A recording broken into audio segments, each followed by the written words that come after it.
Também farão uma arca de madeira de acácia. O seu comprimento será de 2 côvados e meio, e a sua largura de 1 côvado e meio, e de 1 côvado e meio a sua altura. E cobri-la-á de ouro puro. Por dentro e por fora a cobrirás, e farás sobre ela uma coroa de ouro ao redor. Depois porás na arca o testemunho que eu te darei. Êxodo, capítulo 25, versículos 10, 11 e 16. De todos os objetos descritos na Bíblia, nada empolga mais quem gosta de histórias fantasiosas do que a Arca da Aliança, o baú revestido de ouro que guarda as tábuas da lei. O que era a Arca da Aliança? A Arca da Aliança era um baú de madeira, recoberto todo de ouro, que foi fabricado no Sinai durante o êxodo dos judeus para guardar as tábuas da lei. Le mot en hébreu, c'est Aaron. Em hebraico, a palavra é Aron, que significa basicamente baú, uma caixa em que se pode colocar algo. A Arca da Aliança continha tábuas de pedra, mas também continha a vara de Arão que floresceu. Poderíamos dizer que era uma linha direta com Deus Todo-Poderoso. O livro dos Números disse que Moisés falou com Deus por meio da arca e que ele ouviu a voz de Deus ressoar entre os 2 querubins de ouro esculpidos na tampa. O profeta Samuel, muito antes da construção do templo, estava dormindo. Ele era o assistente do sumo sacerdote Eli e dormia como os outros assistentes na parte do tabernáculo onde estava a arca sagrada. E sabemos que ele ouviu uma voz que dizia: Samuel, Samuel. Ele foi então até o sacerdote para perguntar: o senhor me chamou? E ele respondeu: não, meu filho, volte a dormir. Finalmente ele percebeu que a voz era de Deus, que chamava Samuel para levar uma vida religiosa. E, como já se disse, a arca era um tipo de rádio para falar com Deus.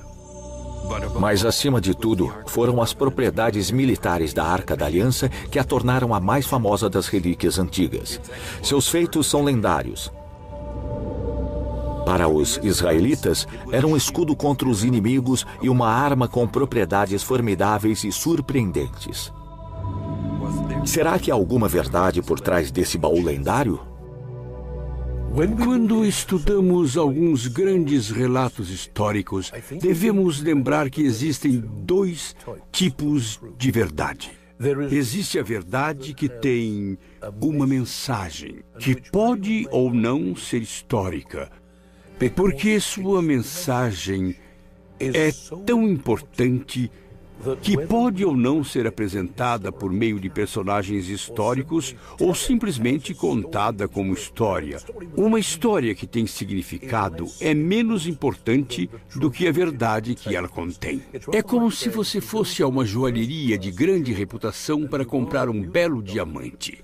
Normalmente ele viria numa bela caixa, é isso que chamamos de historicidade. Mas se o diamante fosse enviado num saco de papel, o diamante continuaria a ser valioso. Onde minha busca por esse objeto mítico me levará? Muito bem, vamos lá. No capítulo 24 do livro do Êxodo, Moisés sobe ao topo do Monte Sinai, no deserto do Sinai. No Monte Sinai, Deus dá a Moisés instruções para construir a arca. A Bíblia nos dá uma descrição da Arca da Aliança. Ela descreve o modo de construir e também as medidas com que deve ser construída. 2 côvados e meio de comprimento por 1 côvado e meio de largura e 1 côvado e meio de altura. Foi assim. Deus instruiu Moisés para revesti-la de ouro puro por dentro e por fora, para fazer uma tampa de ouro puro e para fazer 2 querubins de ouro e colocá-los na tampa.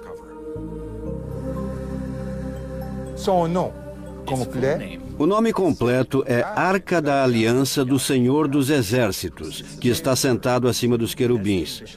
Esse é o título oficial. Assim, é a Arca da Aliança do Senhor que está sentado acima dos querubins.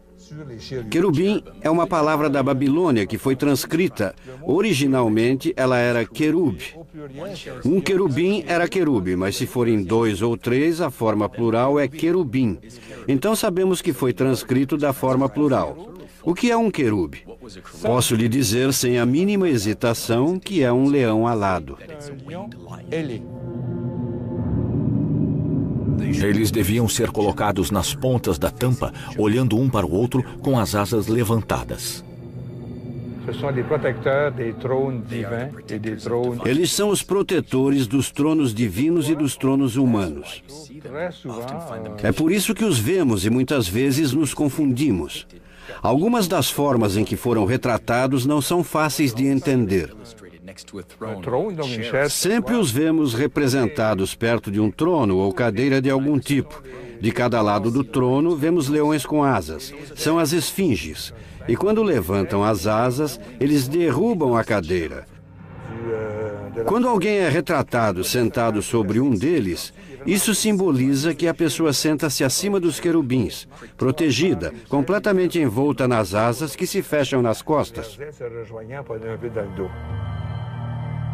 O Senhor disse a Moisés para fundir 4 argolas de ouro e colocá-las nos 4 cantos da arca, 2 de cada lado.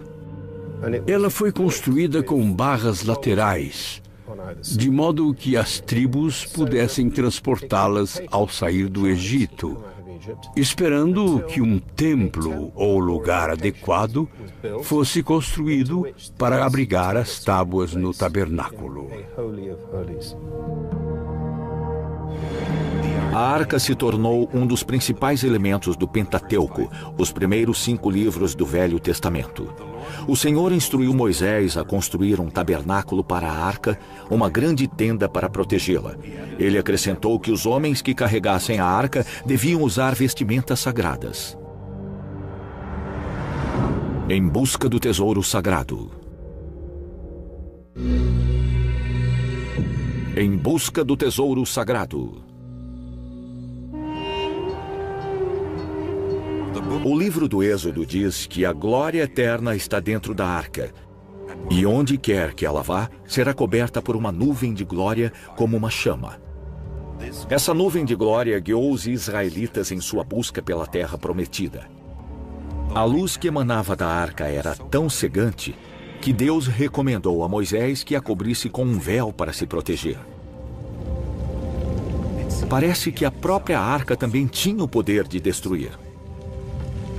Tenho certeza de que um objeto dotado de grande poder realmente existiu em certo tempo e possivelmente ainda exista.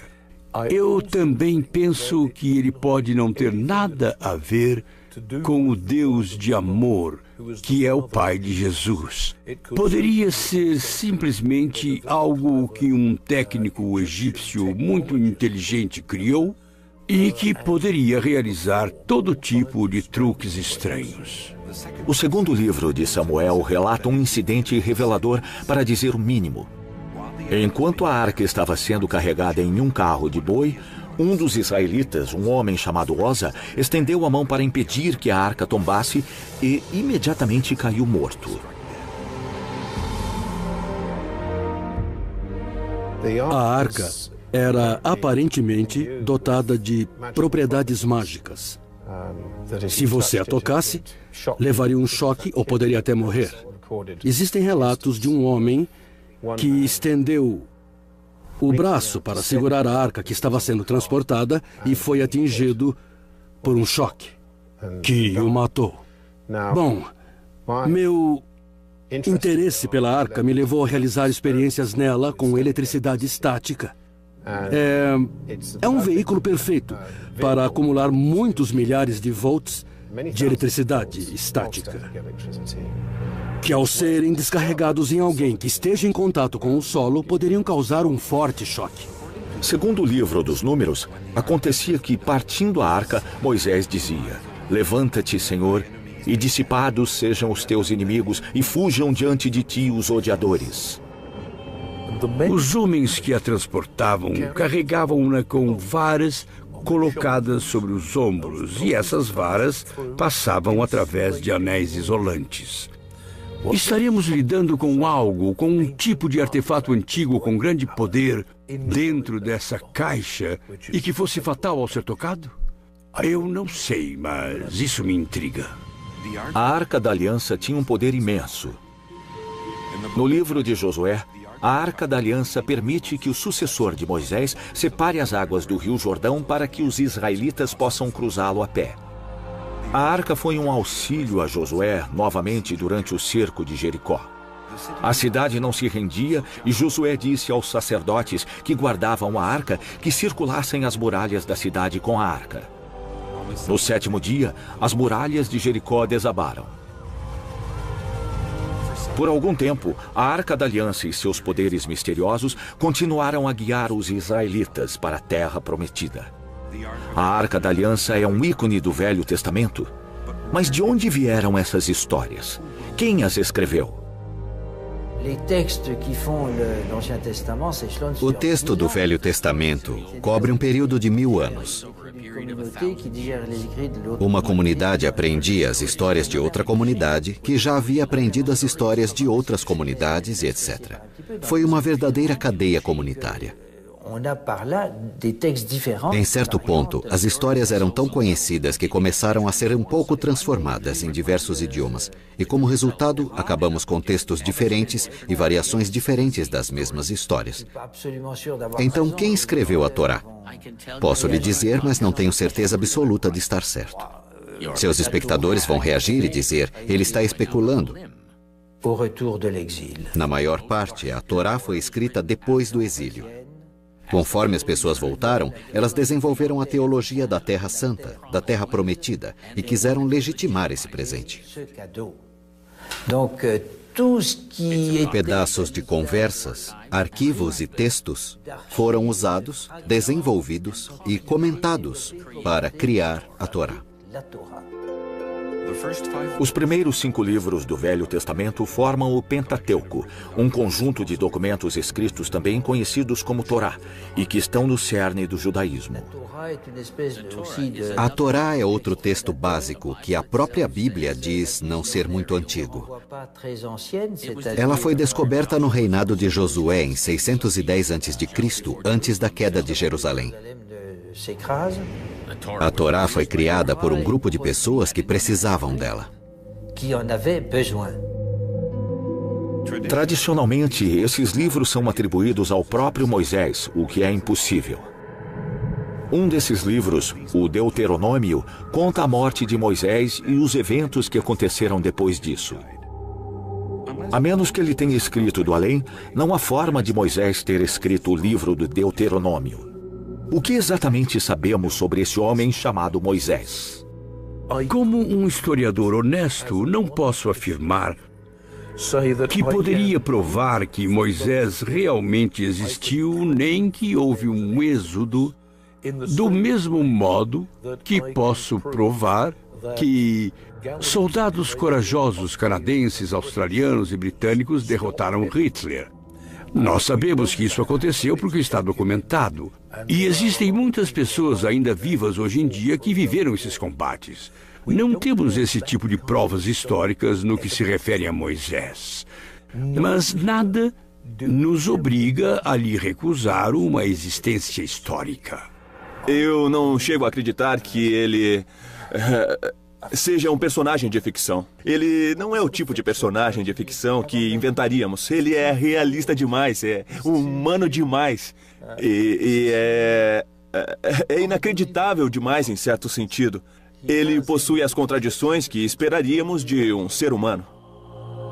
As histórias encontradas no livro do Gênesis e no livro do Êxodo podem ter sido transmitidas oralmente de geração a geração por muitos séculos antes de serem escritas. A Bíblia é de longe o livro com maior influência na história do mundo ocidental. O primeiro livro impresso por Gutenberg por volta de 1450 foi a Bíblia. Entre 1815 e 1992, 6 bilhões de cópias da Bíblia foram impressas em mais de 2.000 idiomas. Não é surpresa que as histórias da Bíblia despertem o interesse de historiadores que se voltam para a arqueologia para confirmar ou desmentir os acontecimentos. Infelizmente, isso traz mais perguntas que respostas. Nós não temos nenhuma prova do Êxodo, não temos nenhuma prova da existência da Arca da Aliança, além do testemunho de Flávio Josefo e do Velho Testamento. Porém, existem bons motivos para isso. E não estou dizendo que você deva acreditar absolutamente na Arca da Aliança, mas se você pensar a respeito, quantas bibliotecas foram destruídas no passado? Houve a destruição da Biblioteca de Alexandria, houve a destruição da Biblioteca principal hebraica, quando o Templo de Jerusalém foi destruído, e nós sabemos por relatos da época que foi queimado em 870. Agora, se pudéssemos viajar no tempo e voltar a essas bibliotecas, talvez encontrássemos provas escritas. Em busca do tesouro sagrado. O livro do Êxodo conta a história de Moisés, desde seu nascimento no Egito até os 40 anos que ele passou vagando no deserto. Esse capítulo do Velho Testamento é, sem dúvida, o mais questionado pelos historiadores. Será que Moisés realmente libertou os hebreus da escravidão no Egito?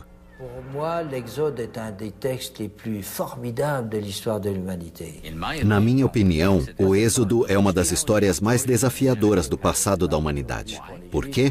Não por causa dos judeus, pois atualmente a Páscoa, para os judeus, é mais uma celebração de seu êxodo do Egito, da sua libertação e da formação de um povo. O texto é importante, porque é o documento básico para a libertação dos homens, de todos os homens, de todos os povos oprimidos, de todos os escravos. É isso que o torna mais interessante. Se examinarmos a história, é difícil. Pegamos uma ponta da linha, puxamos a linha e ela quebra. Então, quando olhamos essa história, o que os escravos judeus construíram no Egito? Historicamente, é difícil acreditar que eles construíram as pirâmides. Não creio que os judeus fossem construtores. As construções são antigas demais. Precisamos ler as histórias pós-exílio. Sabemos que os escravizadores do Egito foram os ptolemaicos, os cidadãos gregos do Egito que buscavam escravos por toda parte, especialmente na Judéia, onde encontraram judeus que estavam completamente desorganizados na época. No século XV ou VI a.C., talvez mesmo depois. Desculpe, quis dizer século III ou IV. Os magnatas gregos no Egito queriam construir Alexandria e tinham escravos para isso. E então os judeus, os escravos libertados, criaram a comunidade judia mais famosa no mundo, nas sombras da biblioteca. Era uma sociedade altamente intelectual. E, por sorte, eles produziram a Bíblia grega, a Bíblia dos 70, que é considerada a Bíblia das Bíblias. Será que Moisés realmente abriu o Mar Vermelho? Esse período, chamado de 19ª dinastia, é bem conhecido pelos historiadores que se especializam no Egito Antigo. Escavações arqueológicas revelaram vestígios consideráveis, mas não há menção a Moisés ou da fuga de milhares de judeus pelo Mar Vermelho. Esse silêncio é um pouco perturbador. Alguns eventos descritos no livro do Êxodo, como as pragas que assolaram o Egito e a destruição dos exércitos do faraó, engolidos pelo Mar Vermelho, deveriam ter sido mencionados nas histórias egípcias.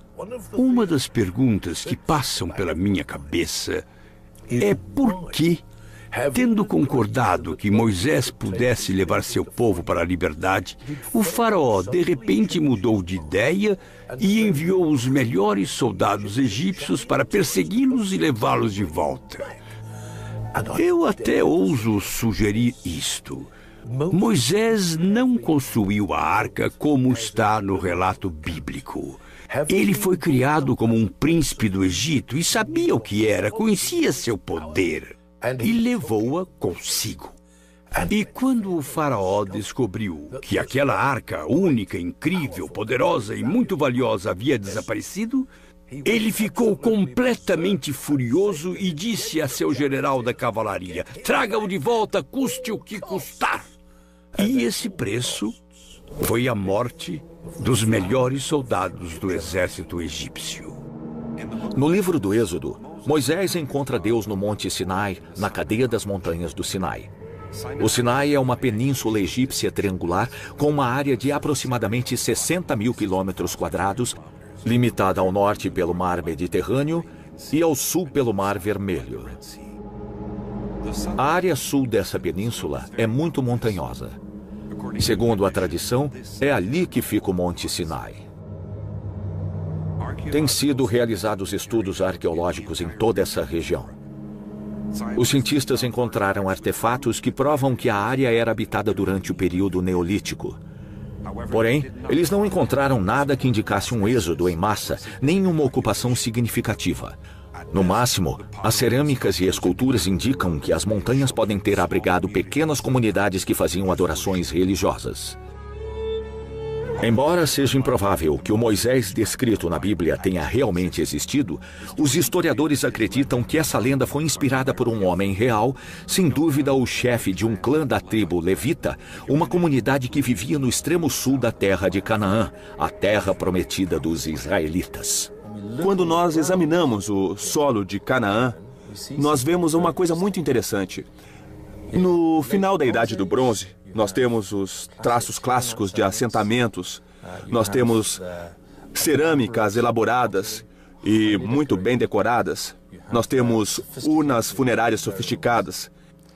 Então, de repente, no início da Idade do Ferro, nós encontramos nas terras altas de Canaã, e não mais nas planícies, um novo tipo de povo, que aparece repentinamente como pontos em um mapa, como luzes acendendo em todo o mapa de Canaã. Essas pessoas são espartanas. Sua cerâmica é muito simples, as urnas funerárias são simples. E na medida em que podemos reconstruir sua estrutura política a partir dos achados no solo, elas parecem ser mais democráticas do que os habitantes que as precederam. Mas o mais interessante é que eles não comiam porco. Esses foram os primeiros israelitas e eles apareceram de repente, mais ou menos na época em que sugere uma das versões da Bíblia Sagrada. Esse Moisés histórico provavelmente viveu por volta do século 13 a.C. Não temos nenhuma prova física de que Moisés tenha existido, do mesmo modo que não temos provas da existência física da arca. Temos apenas descrições tradicionais. Os israelitas têm um túmulo de Moisés ao sul de Jerusalém, que é antigo e muito venerado. E é claro que ele é personagem principal do Velho Testamento. Depois de 600 anos de tradição oral, o Moisés histórico transformou-se em um homem extraordinário. O eleito, o mensageiro de Deus. No livro do Êxodo, a descrição da arca parece-se estranhamente com o baú encontrado em alguns túmulos egípcios, inclusive no túmulo do jovem faraó Tutancâmon, descoberto em 1922 no Vale dos Reis. Essa semelhança comprova uma influência egípcia inegável sobre o autor ou autores do livro do Êxodo. Se esse objeto realmente existiu, como poderia ter desaparecido? Em busca do tesouro sagrado. Jerusalém, Israel. Voltei a Jerusalém, a terra prometida, para onde a arca foi trazida pelo povo eleito. Em Jerusalém, o rei Salomão, filho e sucessor do rei Davi, colocou a arca em um santuário construído no templo especialmente para ela, o Santo dos Santos. A referência que existe, ou, se preferir, a última apresentação relativa à arca, ocorreu por volta de 620 a.C., quando o rei Josué pediu aos levitas, que eram responsáveis pela segurança da arca, que a tirassem de seu esconderijo. Isso, na minha opinião, é muito significativo. Porque se você tivesse uma arca contendo todas as relíquias do Êxodo e as tábuas da lei, você teria também um esconderijo situado em algum ponto sobre o assoalho do templo. Em 620, o rei Josué pediu aos levitas que a tirassem do esconderijo e a exibissem para mostrar ao povo a existência da lei e a existência da tradição. Então, 50 ou 60 anos depois, houve invasão babilônica e não há nenhuma menção à arca. E os babilônios eram excelentes cronistas, mas não há menção na lista de tesouros que eles levaram para a Babilônia sobre a Arca da Aliança. Assim, provavelmente, ela estava tão escondida que eles não a encontraram. É aqui que começa a caça ao tesouro. No que diz respeito aos arqueólogos, é muito simples. Nem mesmo uma pedra do Templo de Salomão foi encontrada.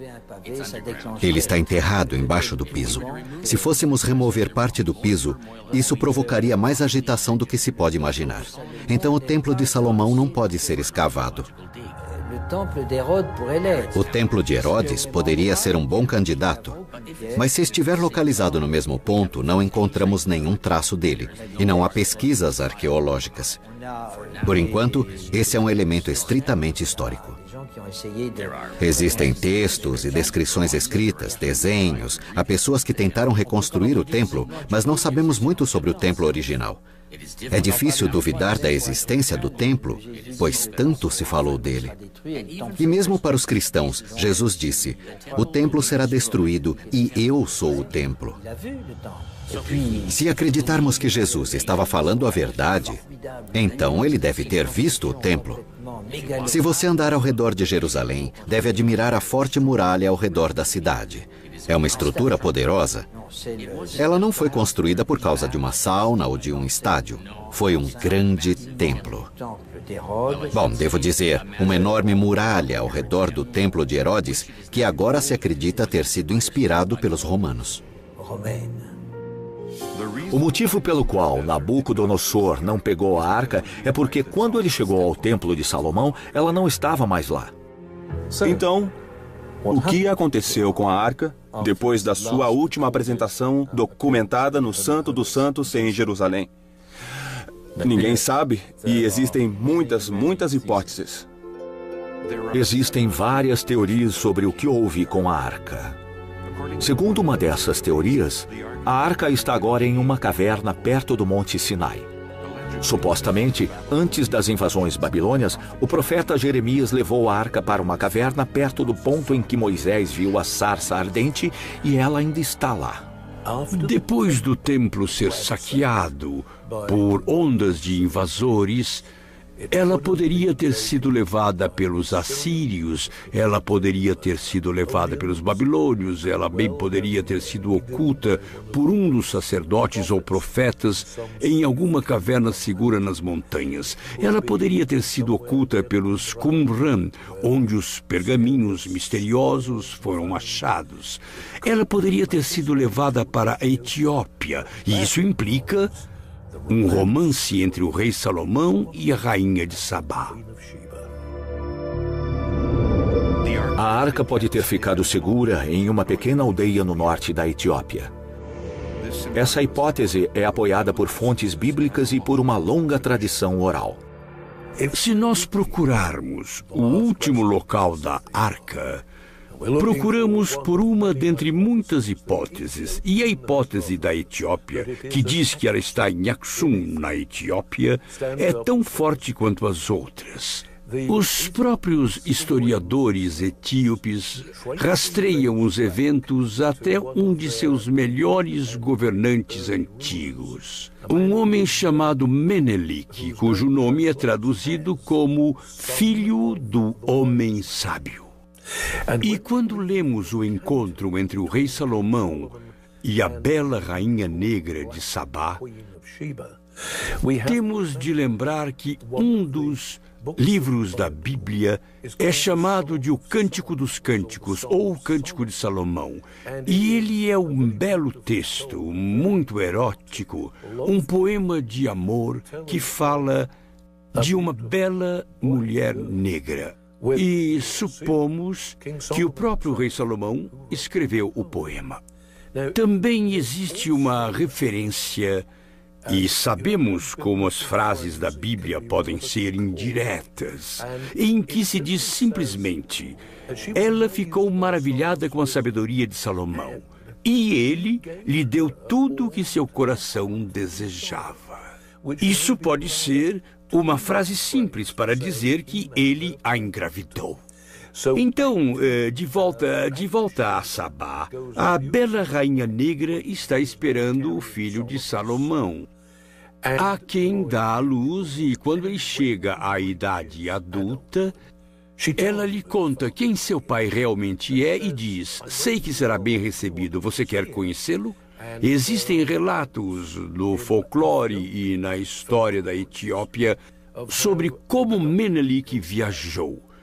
Foi saudado por Salomão com reconhecimento, muito orgulho e prazer. E quando ele partiu, recebeu a arca como proteção, porque Salomão sabia que os inimigos se reuniam em volta de Jerusalém e a arca estaria mais segura com seu filho e com a rainha mãe dele no poderoso reino de Sabá. Em busca do tesouro sagrado. Segundo o Quebra-Negast, ou simplesmente Negast, escrituras sagradas que datam do século XIII e que são consideradas um dogma pelos cristãos da Etiópia, a arca foi mantida por muito tempo em uma capela no lago Tana. A preciosa relíquia agora é guardada na pequena igreja de Santa Maria de Sião, em Aksum. Mas existem problemas com essa história. A arca que está em Aksum, nos planaltos da Etiópia, foi vista por muitas pessoas antes que as autoridades etíopes parassem de expô-la.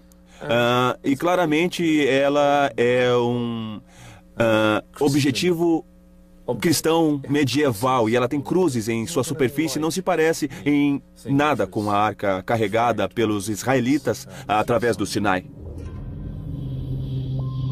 Muitos livros foram escritos sobre o assunto, e a maioria deles concorda que a arca foi para a Etiópia, embora não exista muita base para afirmar isso. Um dos argumentos que são usados pelas pessoas que dizem que a teoria etíope é correta é, primeiro, a existência de judeus na Etiópia, os falachas. E, em segundo lugar, o fato de os falachas terem usado, quase todos eles em Israel agora, muitas práticas cerimoniais muito antigas que supostamente indicam que a comunidade ficou separada do mundo judaico exterior por um período muito, muito longo. Eles representam uma tradição judaica particularmente antiga, salomônica. Mas não há motivo para supor que tenham alguma conexão com a arca. A cidade antiga de Jerusalém agora é dominada por uma bela mesquita chamada de Domo do Rochedo, e que recebeu esse nome por seu belo telhado dourado. A mesquita foi construída por volta de 690 d.C., no mesmo lugar do antigo templo de Herodes, que por sua vez foi construído no lugar do templo de Salomão. Outra teoria é que a arca nunca deixou Jerusalém. Quando a cidade foi capturada pelos babilônios, os sacerdotes, temendo que a arca caísse nas mãos dos inimigos, a esconderam em uma câmara secreta construída sob o templo. Supostamente, ela ainda está lá.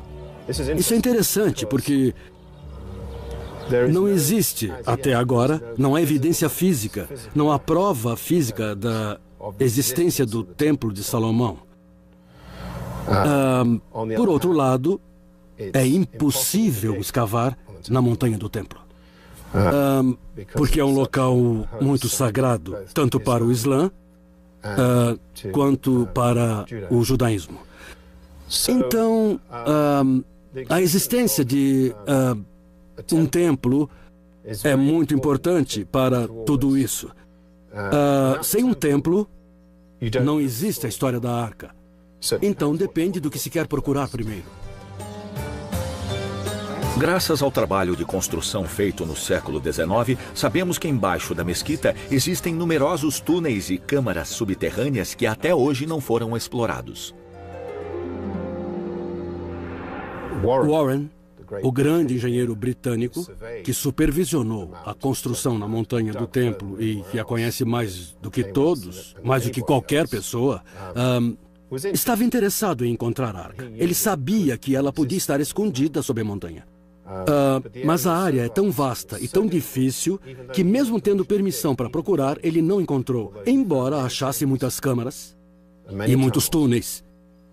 Então, minha teoria, minha intuição, é que a arca está lá, onde se supunha que ela estivesse.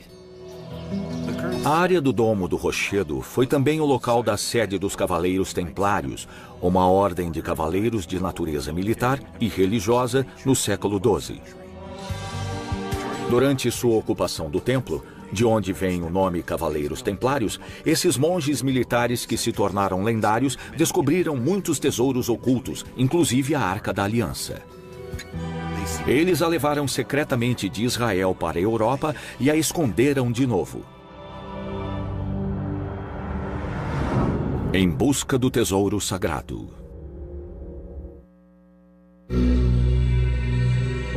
Em busca do tesouro sagrado.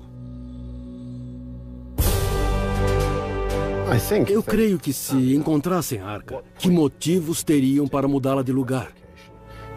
Os templários queriam ficar lá em Jerusalém. Eles se chamavam os Cavaleiros do Templo de Salomão e seria pouco provável que transportassem uma relíquia como essa de volta à França ou outro lugar onde ela poderia correr riscos. Muitos autores de ficção arqueológica propuseram locais diferentes. Hugues de Payne e os outros 8 templários começaram a escavar. Será que procuravam a arca para levá-la para um local mais seguro em Chartres? Em um dos pilares da catedral na França, um local de encontro dos templários, pode-se ver uma escultura que representa a Arca da Aliança sendo transportada. A alguns metros dali, vemos uma escultura da Rainha de Sabá na decoração de uma arcada. A presença desses 2 elementos bíblicos levou algumas pessoas a pensar que a Arca da Aliança está oculta embaixo dos alicerces da catedral que datam do século XI. Talvez estejam certas. Os templários fariam muito bem em levar a arca para a França. Se estudarmos a Catedral de Chartres, as inúmeras esculturas com mensagens em código e repletas de simbolismo são fortemente influenciadas pelo pensamento templário e pelo que chamamos de segredos dos templários. E se eles decidiram que iriam colocar essa relíquia absolutamente valiosa em um lugar em que ficaria o mais segura possível, que lugar melhor do que sob uma catedral magnífica, onde residiam inúmeros homens santos que aguardariam dia e noite. Ela não poderia estar mais segura do que isso em termos de guardas espirituais. A menos que os templários a levassem para outro lugar. Os templários tinham poder e, mais uma vez, ligamos o código do rei Arthur e o código dos templários. Os cavaleiros do rei Arthur faziam todo tipo de buscas que foram descritas como o Graal. Não há motivo para não aceitar que eles também tenham procurado a arca. Em seu livro Os Templários e a Arca da Aliança, o autor britânico Graham Phillips afirma que os templários levaram a arca para a Inglaterra e a enterraram secretamente em um campo entre Banbury e Coventry, nas planícies inglesas. Também existe uma possibilidade de a arca ter sido enterrada sob a capela Roslin, perto de Edimburgo. Segundo essa história, foram os templários que levaram a arca para a Escócia. Ou os maçons podem tê-la trancado em uma galeria secreta. Como a capela Roslin está muito associada ao esoterismo, na verdade é lá que se passa a história de O Código da Vinci. A arca estaria em casa. Por que não? E a lista continua. Eu acho que se a arca realmente sobreviveu à conquista babilônica, então é provável que ela ainda exista em algum ponto de Jerusalém. Durante a Guerra dos 6 Dias, em 1967, os israelenses invadiram Jerusalém Leste de novo na Muralha Oeste e algumas investigações não autorizadas foram realizadas sobre a montanha do templo. Os rabinos que supervisionavam essas escavações diziam que, usando os textos rabínicos, eles sabiam exatamente onde a arca seria encontrada. E disseram que chegaram a poucos metros do lugar em que a arca estava antes de serem parados. Em busca do tesouro sagrado. Em busca do tesouro sagrado. As aventuras de Indiana Jones transformaram a Arca da Aliança no tesouro sagrado mais famoso. O Santo Graal e a Arca de Noé, relíquias que empolgaram gerações de aventureiros, empalideceram em comparação com a Arca da Aliança. Desde o lançamento de o filme Os Caçadores da Arca Perdida, não se passa um ano sem que uma nova teoria sobre a Arca da Aliança seja publicada. Os Caçadores da Arca Perdida. Porém, se olharmos o outro lado da história e aceitarmos o valor do relato bíblico, concluiremos então que Moisés viveu uma experiência religiosa. Uma experiência profunda e dramática sobre o Monte Sinai. Em resultado, ele impôs certas leis a seu povo. E essas leis, inscritas em tábuas de pedra, foram guardadas com toda segurança no interior dessa arca misteriosa. Então, sem nos voltarmos para essas histórias fictícias e totalmente românticas como Os Caçadores da Arca Perdida e outros filmes, o que observamos é que parece mesmo que o próprio objeto tinha um poder muito grande. E será então que existia algum tipo de artefato antigo de grande poder dentro dessa arca? Os historiadores, pelo menos a maioria, duvida que a arca exista realmente. Para eles, não devemos interpretar literalmente a descrição da arca, nem procurar um objeto físico. Devemos vê-la como um símbolo que representa a presença de Deus entre os judeus. Bom, o mais interessante é pensar, se você tivesse de fazer alguma coisa, por que inventar uma arca? Bom, você inventaria uma arca porque talvez exista algo de verdade nisso. Mas não fizeram uma caixa para preservar a lei, que bem podia estar em tábuas de pedra, mas eles a fizeram. Na época do exílio, ou quando construíram o primeiro templo, e fizeram um container para preservar as escrituras sagradas, suas leis, as leis judaicas ou hebraicas, e, desse modo, eles talvez tenham inventado a arca. Nós não sabemos. Imagine por um momento que tal objeto realmente existia. O que nós faríamos com ele? Se o passado for um indicador do futuro, tomara que nunca seja encontrado.